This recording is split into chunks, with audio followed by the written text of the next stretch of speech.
નમસ્કાર મિત્રો, આ એપિસોડમાં આપણે કોઈ રાજનીતિ સાથે જોડાયેલા મુદ્દા પર ચર્ચા નહીં કરી, પરંતુ ગુજરાતના વરસાદને લઈને અત્યાર સુધીના જે સૌથી મોટા સમાચાર સામે આવી રહ્યા છે તેના લઈને વિસ્તારથી વાત કરીશું.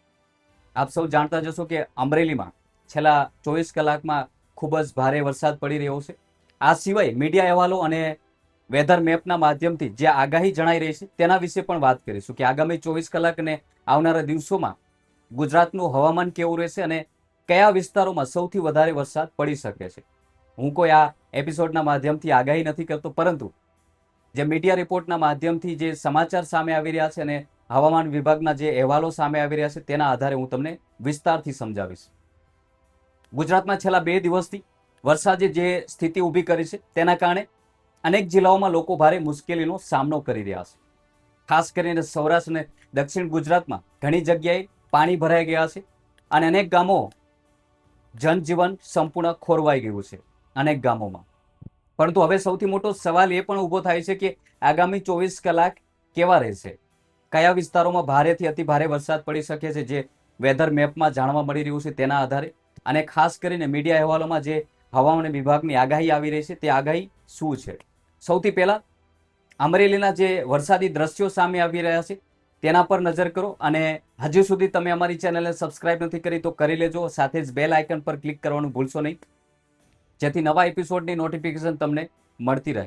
આ ચેનલ પર તમને ભારતીય રાજનીતિ, આંતરરાષ્ટ્રીય રાજનીતિ જેમ કે ઈરાન, અમેરિકા યુદ્ધ અને જીઓ પોલિટિકલના સાચા અને નિષ્પક્ષ સમાચાર તમને પ્રોવાઈડ કરવામાં આવે છે.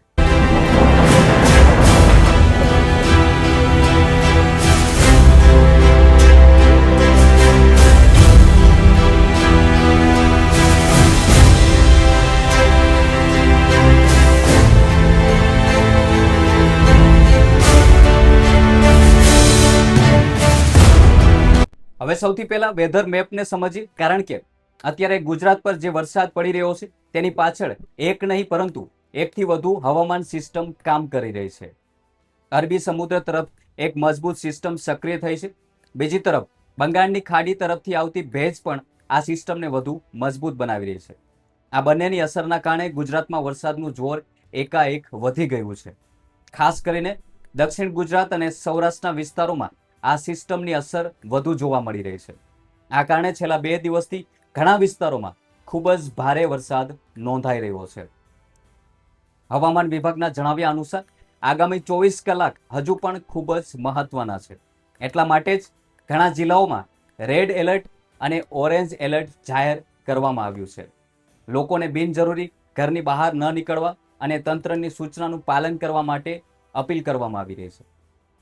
મિત્રો, હવે વાત કરીએ હવામાન વિભાગે જાહેર કરેલા એલર્ટની, કારણ કે આગામી 24 કલાક ગુજરાતના ઘણા જિલ્લાઓ માટે ખૂબ જ મહત્વના માનવામાં આવી રહ્યા છે.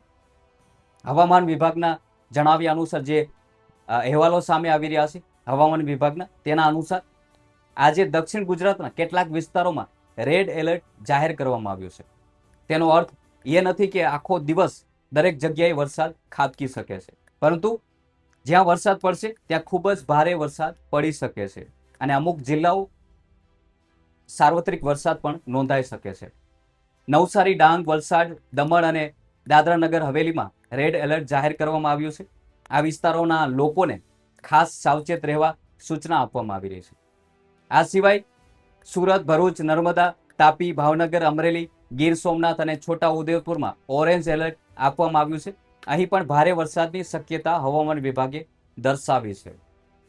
રાજકોટ, જૂનાગઢ, વડોદરા, દાહોદ, મહીસાગર, પંચમહાલ, અરવલ્લી અને બનાસકાંઠા જેવા, ખાસ કરીને સાબરકાંઠા જેવા વિસ્તારોમાં પણ યલો એલર્ટ જાહેર કરવામાં આવ્યું છે. એટલે આ વિસ્તારોમાં પણ વરસાદ પડી શકે છે, પરંતુ તેની તીવ્રતા જગ્યા પ્રમાણે અલગ અલગ રહી શકે છે. હાલના વેધર ડેટા અને હવામાન વિભાગની માહિતી પ્રમાણે ઘણા વિસ્તારોમાં વરસાદ ચાલુ રહેશે, પરંતુ દરેક જગ્યાએ છેલ્લા 2 દિવસ જેવી સ્થિતિ રહે તેવું જરૂરી નથી. એટલે કે અમુક જિલ્લાઓમાં સાર્વત્રિક, તો અમુક ધીમી ધારે, તો અમુક જગ્યામાં ભારે વરસાદ પણ પડી શકે છે. ખાસ કરીને દક્ષિણ ગુજરાત અને સૌરાષ્ટ્રના જે ભાગો છે, જે જિલ્લાઓ છે, તેમાં વરસાદનું જોર હજુ પણ ખૂબ જ અશક્ય રહેવાનું છે. એટલે કે સાર્વત્રિક વરસાદ પણ પડી શકે છે. ખાસ કરીને દક્ષિણ ગુજરાત અને સૌરાષ્ટ્રમાં વરસાદનું જોર હજુ પણ વધુ રહેવાની શક્યતા છે. જ્યારે મધ્ય ગુજરાતમાં ઘણા વિસ્તારોમાં સારો વરસાદ નોંધાઈ શકે છે. આ દરમિયાન જે વિસ્તારોમાં નદી, ડેમ અથવા નીચાણવાળા વિસ્તારો છે ત્યાં રહેતા લોકોને વધુ સાવચેત રહેવાની સલાહ આપવામાં આવી રહી છે અને બિનજરૂરી મુસાફરી ટાળવાની પણ અપીલ કરવામાં આવી રહી છે. મિત્રો, હાલની સ્થિતિ જોતા એક વાત સ્પષ્ટ થાય છે કે આગામી થોડા કલાક ગુજરાત માટે હજુ પણ ખૂબ જ મહત્વના રહેવાના છે. કે હાલના વેધર ડેટા મુજબ 7 તારીખ પછી આ વરસાદના રાઉન્ડની તીવ્રતા ધીમે ધીમે ઓછી થવાની શક્યતા દેખાઈ રહી છે. જોકે કેટલાક વિસ્તારોમાં સામાન્યથી મધ્યમ વરસાદ ચાલુ રહી શકે છે તેવું હવામાન વિભાગનું માનવું છે. અહીં એક વાત ખાસ સમજવી ખૂબ જ જરૂરી છે. હવામાનની સ્થિતિ દરેક થોડા કલાકે બદલાઈ શકે છે, તેથી કોઈ પણ અફવા અથવા સોશિયલ મીડિયા પર ફરતા મેસેજ કરતા હવામાન વિભાગની સત્તાવાર માહિતી પર વધુ વિશ્વાસ રાખવો ખૂબ જ જરૂરી છે. અમે પણ તમને કોઈ પણ વ્યક્તિગત આગાહી આપતા નથી. અમે માત્ર ભારતીય હવામાન વિભાગની સત્તાવાર માહિતી, વેધર મેપ અને ઉપલબ્ધ ડેટાના આધારે સરળ ભાષામાં માહિતી પહોંચાડીએ છીએ. તમારા વિસ્તારમાં હાલ વરસાદની શું સ્થિતિ છે?